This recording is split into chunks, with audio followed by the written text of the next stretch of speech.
If you think about it, your commute to school has been free for over a year. If you count walking from your bed to your desk a commute, keep it going with free rides to real, actual campus aboard Long Beach Transit. Make the bus part of your routine. Visit ridelbt.com/students for more info. In America, it's called Columbus Day, which again, you think about it different, right? Like it's not Columbus Day in Latin America, it's Day of the People. Because when Columbus came, he killed people. What's going on, everybody? Welcome back to Beach Weekly, a podcast created and produced by Long Beach State student-run newspaper, The Daily 49er. I'm the podcast editor here at The Daily 49er. My name is Jeremy Taylor, and we're doing things a little bit different this time. Normally, somebody would run down the news to you, and it would just be one person, but we're going to do it a three-person team. And first up is Aziza Gomez. Aziza, go on and say hello to everybody and introduce yourself. Hey, everybody. My name is Aziza Gomez. I'm the podcast host, or one of them here at the Daily 49er. And next up is the rookie, our new member to our team, Cindy Aguilera. Cindy, go on and tell everybody about yourself. Hi, everyone. I'm Cindy. I am the podcast assistant this semester. And I guess a little bit about myself. I have some podcasting experience. I love to talk and interview people and get to know people. So I guess this is going to be fun. So we're past like the quarter stage of school right now. How's everybody doing with school? Getting there, getting adjusted. It's my senior year, so trying to make it count. We're all seniors. We're all we're all seniors. That's what's up. We're all out of here soon. Oh yeah. Excited for the future, right? Well, try not to burn this place down and leave something for some of our replacements. Great. Okay, well, with that being said, let's get to the reason why everybody is here. We're going to run down the Beach Weekly update. We're going to talk about the happening news stories on campus in and around the Long Beach area. Who wants to hit us with the first story? So the Daily 49er reporter Ignacio Cervantes in sports reports that the Long Beach State's women's soccer tied with UC Riverside this past Thursday and remains undefeated in conference play. Okay, I have a question. I know that we're recording. Yeah, I don't know what that means. And so I don't undefeated know in conference play? Yeah. Okay, so normally the way it goes is, and we'll just keep this on there. So if ever anybody's listening, we're not doing too much editing around here. Basically, there's kind of like what they call preseason games. So you'll have a non-conference schedule, which will be, you can play like the UCLAs, the San Diego States, and schools outside of your conference. Now, your conference will be made of teams. We're in the Big West, and I'm going to get shot for not being able to rattle off all the teams in the Big West. I know it's like Cal State, Fullerton, and the University of Hawaii and stuff like that. So anyway, in conference play, if we're undefeated, that's a really good thing because we can get an at-large bid for playoffs and so forth like that and win our conference championship. So that's really good that they're doing that well. I know Ignacio Cervantes, dude is a savage. I mean, he is at every game posting on social media, making sure that everybody knows what's going on and keeping everybody updated with our soccer scores. So props to him. Yes, and the soccer team is playing against Cal State Fullerton this Sunday for a chance again at getting that win. Boo. I think Cal State Fullerton's like our school rivals, our crosstown rivals. So boo to them. Boo. Big boo. Aziza, what do you got for me? All right. Long Beach State art students of every medium open up about how the COVID-19 pandemic affected their art forms.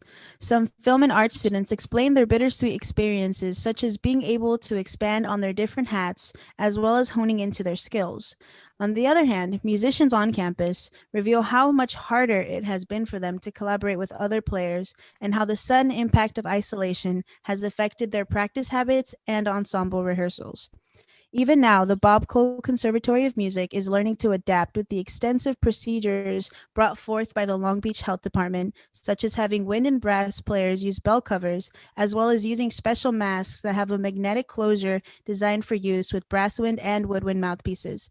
All players are also required to get tested for COVID-19 72 hours before each performance. It's been wild. I'm in two ensembles right now, and you have to use your mask while you're playing. everyone's been giving me really descriptive images when they're like talking about how they get their masks open, because we have like 2 measures to like open up our masks. Mhm. Your story. The CSULB Speech and Language Clinic won free ad space after winning the Gazette Gives Prize at the Long Beach Gives event on September 23rd. Speech and Clinic Director Brianne Go is happy to be selected so that more people will discover and know about the Speech and Language Clinic. Currently, the program is operated by 24 grad students, but donations will hire staff, standardized tests, and aspects necessary to keep the program up and running. The Speech and Language Clinic offers free speech and language pathology services to Long Beach residents ranging from children to adults, and attempts to give voices to people with communication disorders, intending to provide services at no cost. Clients can seek services in person or receive virtual telehealth visits. You know, back to that story you were talking about as far as the ensemble and how they're going through their COVID protocols. I never even thought about, you know, people who play musical instruments like, you know, the flute, or I know my brother plays what is it, the bassoon or the tuba. It looks like a tuba. So, you know, being able to, you know, play and then wear a mask and take your mask off, that's got to be super challenging. Yeah. Are there it sucks if you lose special it. are there special masks that you guys have to wear to play those instruments? Yeah, they gave us special masks at the beginning of the semester, and then if you lose it, you have to pay for a new one. And how much does that cost? I think they're like $13. So tell me about this mask. What's it? How is it different from like your normal paper mask? So, it has a slit right in the center of it, and so the way it stays closed is it has a magnetic, like little clip, Mhm. but you could just open it, and then you could just put your mouthpiece in your mouth and just close it up when you're not playing. And what's that like? Honestly, at first, it was like really annoying because since your mouthpiece is just wrapped around fabric, it gets humid much quicker. So when you're playing and you're playing like a note that's like really hard to keep in tune, it sounds like you're frying an egg, or it sounds like you're frying something while you're playing, and it's so gross. But I mean, last year we didn't even play with each other. Like we when like for ensembles, we had to meet on Zoom still, but all we did was have like discussions or like listen to music. And I mean, there's been some good parts of it from my perspective, because they started like songwriting classes and music tech classes, and that isn't really normal from our school because we're known as like a classical conservatory. So I think COVID gave a lot of people like new perspectives on what careers are available in the field. You know, I never thought about that as well. I mean, when you have an ensemble orchestra, I believe they're called, practicing over Zoom. Did you guys have to do that? What was that like? Yeah, so depending if you're a music ed major or a music performance major, you get an hour lesson a week. So during that time, professors and students had to meet on Zoom for an hour, just like playing their like excerpts. And for a lot of us, it was difficult because we didn't have like good mics, you know. So we had to figure out like we have to get mics because at some points, if you're like in an ensemble or a small group, you would have to record your part isolated, post it, and then people would play with you and record to your like playing, you know. So that just adds a bunch of different skills that you have, like knowing how to master your recording, like knowing how to edit it, knowing how to make a click track so that people know like what tempo you're going and how they're gonna come in, you know. Wow, I didn't realize it was that involved. And you said you guys had to buy a mic. How much did your mic cost? So I'm a little messy. I bought my mic like 2 years ago, and then I moved from my parents' house to Long Beach, and I left it there. So this is my roommate Taylor's mic. But these go for like maybe like 100 to 200. I What don't kind think of you need mic to is go that crazy. that you're using This right is now? NT1, a Rode NT1A. It's a what? A Rode NT1A. Okay. Cool. Yeah, I just have this like, old like little Amazon purchase, but It's a my mic just looks like the mics you get at like, a concert or something, or like karaoke. It's not all Yeah, fancy. Like so that's what I was gonna ask also, it's like how was the quality of the recordings? Because I can imagine like each person would have to like soundproof their room, or yeah. right? Did that affect the recording of your audio? Yeah, so actually, it's a good point that you raised. Like, you have a what would people would call like a dynamic mic, which is like a mic you would use like outside, versus like a mic like this, which is a condenser mic. And that's like, it's a more focused mic. Like, it's a more like of a 360. Like, it'll pick up like surround sound and everything. But that dynamic mic, like, that's why you have to hold it like so close to your mouth, because it's just Yeah, I've put like this like little puffer thing. What is this called? Like a screen over it so like a that it filter. can, Yeah. and that's a whole other thing. But I can imagine like if somebody's on a budget, you can't just go out and get like a really nice mic that can pick up the noise around you in such a like clear way. I I could know. imagine some I people are was probably on a budget. I was so terrible. I was using like my Beats, like my Dr. Dre Beats, and I was just using the mic on my Hey, headphones that for a mic while. comes through. That little earphone mic comes through. For real. Well, I'm looking at Yeah, everybody else's setup, and y'all setup is like really high tech. I'm in my bedroom. I got a mic that I bought at Best Buy and my gym headphones on right now to try to make this thing happen. So you guys definitely got a little bit edge in the tech category. There's no shame in your game, Jeremy. period. That's acceptable. That's acceptable. So, Cindy, do you have any more news stories for us? Yeah, so our multimedia team shared a really insightful behind the scenes look video titled Behind the Newsroom, where we meet Lillian Lee, Special Projects Coordinator for the Daily 49er, and she explains the collaborative process of publishing the Daily 49er newspaper and everything that goes into it, how they pick topics, and from beginning to end, how that process is. It was very nice. I believe it was filmed by one of our multimedia team, and it looks great. I mean, the quality of like our multimedia team is just like way up there. You know what, our Yeah. multimedia team is pretty tremendous. And it's, speaking of Lillian, she will be guest hosting. She'll be sitting in with us next week for our special October episode. And we'll have to talk to her about that video. Definitely we'll touch base with her on that. Yes, shout out to Eric Zamora for that video. Looks great. The quality is really good. I like it. I'm impressed always by what our multimedia team does. And do we have any more news stories? Hmm. Is that it? Is that all we have for today? Well, there's a virtual friends meet that I went to this past week, and I reported on the Daily 49er for that, and that was really fun.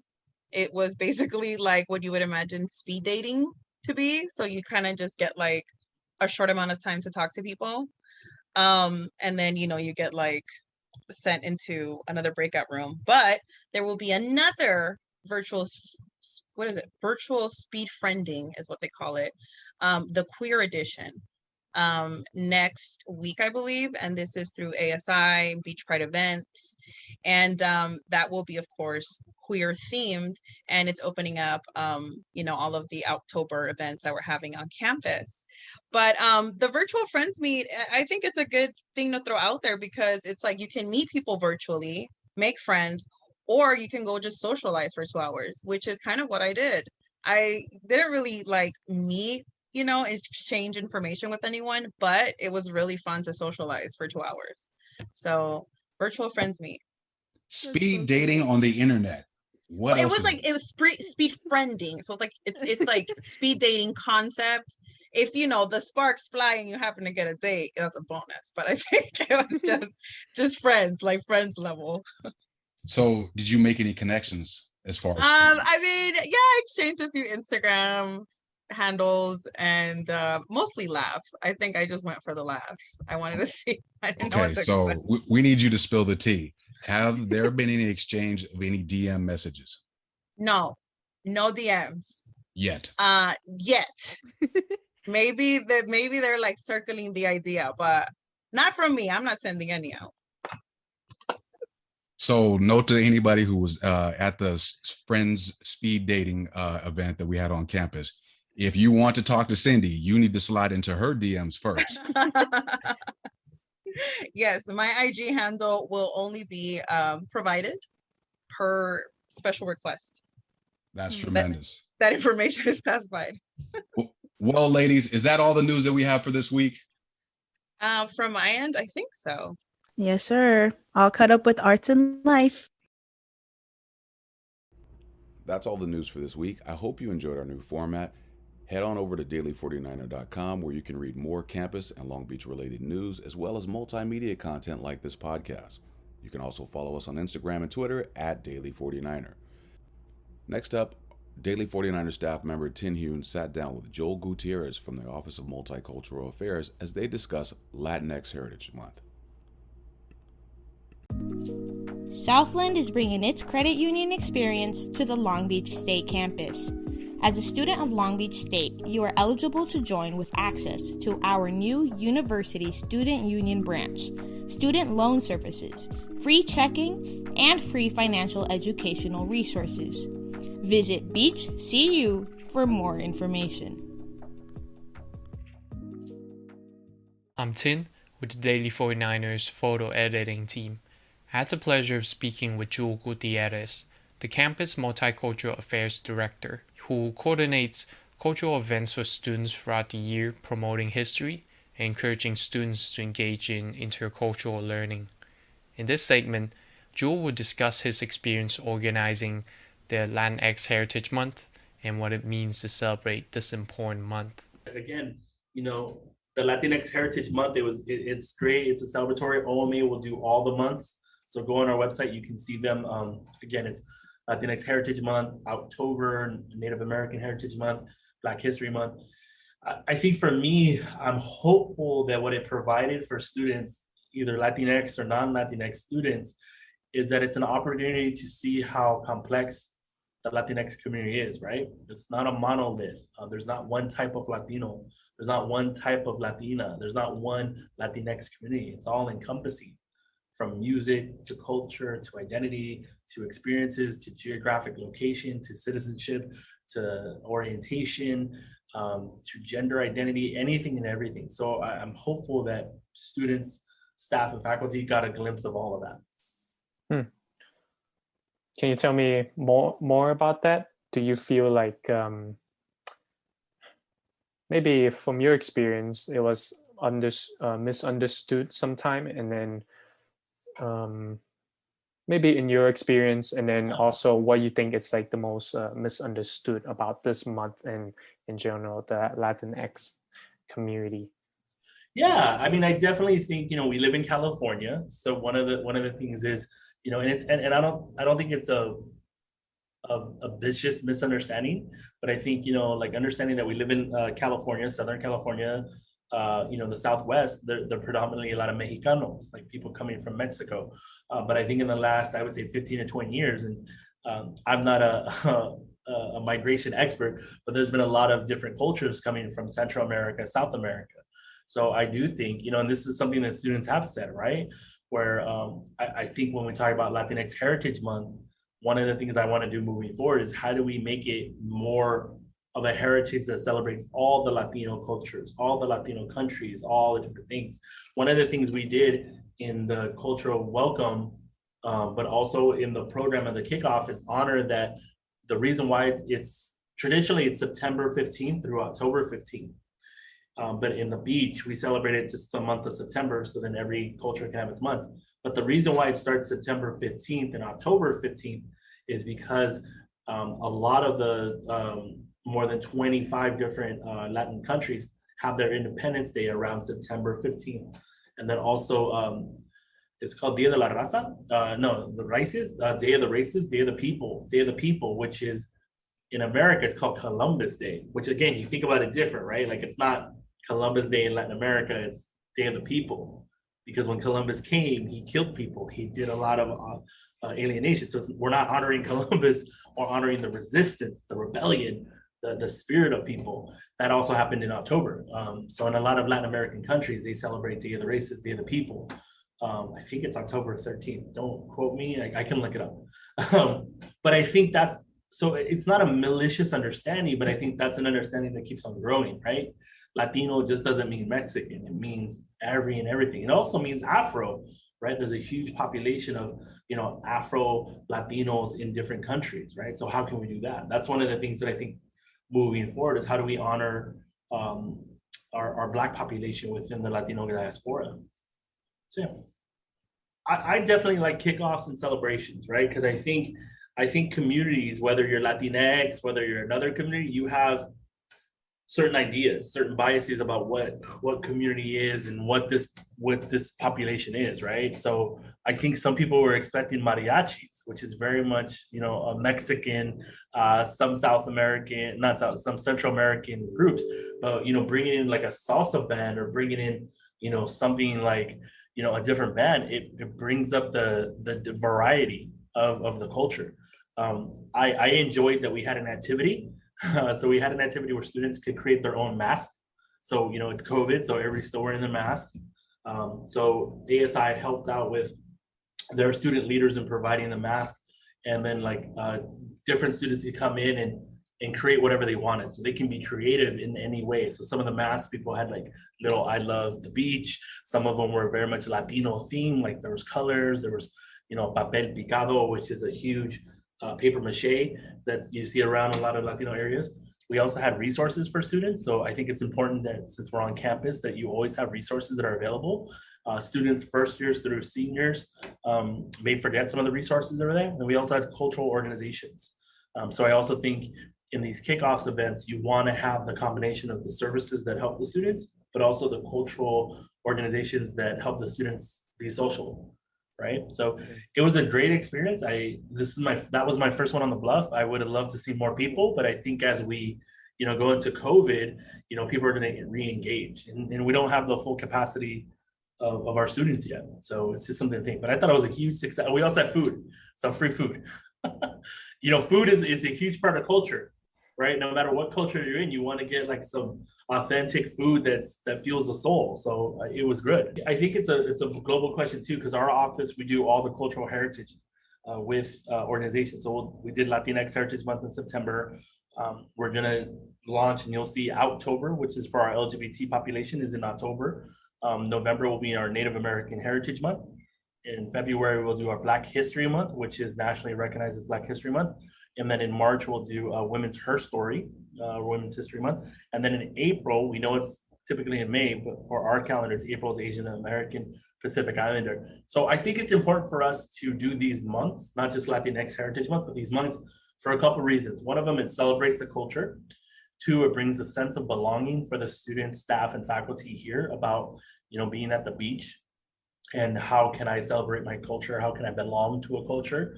We know traditional institutions of higher education were built for, white going, land owning men. So, even in a Cal State, which is very public and it's very, we want to get to the sense of what our community is, there's still some barriers that a lot of these marginalized populations and students experience.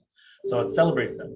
It creates a sense of belonging. Two, it provides education, right? So for the student who may not be Latino or Latinx, or the student who may be Latinx but doesn't really, understand or have a sense of their culture, they can come and learn.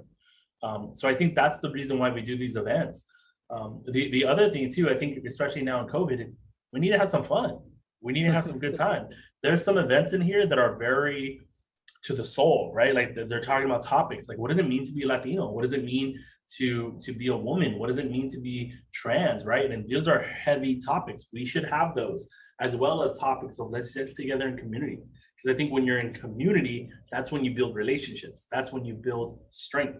And we see that in all the activism that we do. So I think that's why we do it, to really celebrate the culture, to create a sense of belonging, to educate others, and to be in our own community.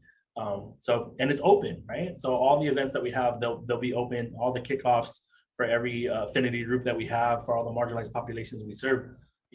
There's one for October, one for November, one for February. So there'll be different styles. All of them have a different style, different feel, but they'll all be there. What does the Latinx Heritage Month mean to you?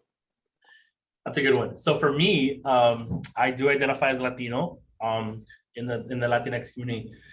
I think for me, it's an opportunity for me individually to reflect. My journey is unique. It's interesting.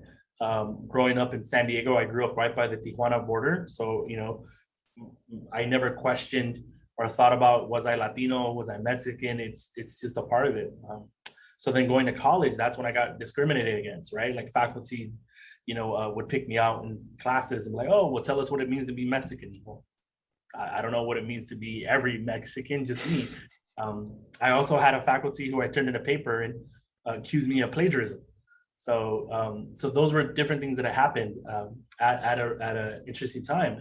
So for me, the Latinx kickoffs and the cultural celebration, for me, really, it's a time of reflection of where I've been as a student, where I've been as a person, how I think my culture has adapted, has changed, has elevated, and also what I need to learn more about it. So I know my experience and my culture is for me, but there's always ways in which I can grow, right? So one of the things that one of the events that I thought was really great was the Rising Speaker. So they brought in a queer trans individual, and just their understanding of how to tell stories really impacted me about, wow, like, so what are the stories that I tell, right? Because we tell stories every day to our friends, to our family. Oh, check this out, or this is what I did, or like, I took this class and I felt this way. And in those stories are your own nuggets of values, ideas, philosophy. So it really forced me to think, what are the stories I'm telling people about my culture, about my family, about me? And then how can I present those stories in a different way, right? So if I'm telling my stories, I'm like, yo, man, like, I got this friend and it's always like negative, then the story is that friends get a jerk. But, so it just made me think. So that's what it means to me. It's really a time of reflection, time to think about my culture, time to celebrate, and then a time to learn and think about new things. I guess that is kind of like the question that I really want to ask and, learn more from you. So that was a really good answer and, encompassing everything. And, is there anything you want to promote for next month or anything that students should look out for? Yeah, so OMA, again, like, we partner with all these organizations, all these departments. So look out for October. We'll have there's an event for career insights for LGBT students on October 1st, this Friday. But we will do another October celebration with ASI Beach Pride events and OMA on Wednesday, October 13th. So that will be again at the Southwest Terrace. We're working with student organizations, working with the student committee to decide on some sort of entertainment, some sort of food. So I'll send you this flyer, and I think, follow us on Instagram, CSULBOMA. A lot of our events are there, and we really just want to bring the culture out, and we want to have fun. We want to have fun, have students out and engage with us. So, COVID is still here. We will take our precautions. We will be safe. But we want to make sure that students do get this cultural wellness and cultural consciousness development. Okay. Yeah. Thank you so much, Joel. Really appreciate that you come up here. 8 a.m. exam crams are what we do at the beach. So is riding the bus for free. Long Beach Transit is now offering free rides to campus, work, and home to start the semester. Save on parking and make the bus part of your routine. Visit ridelbt.com/students for schedules and route information.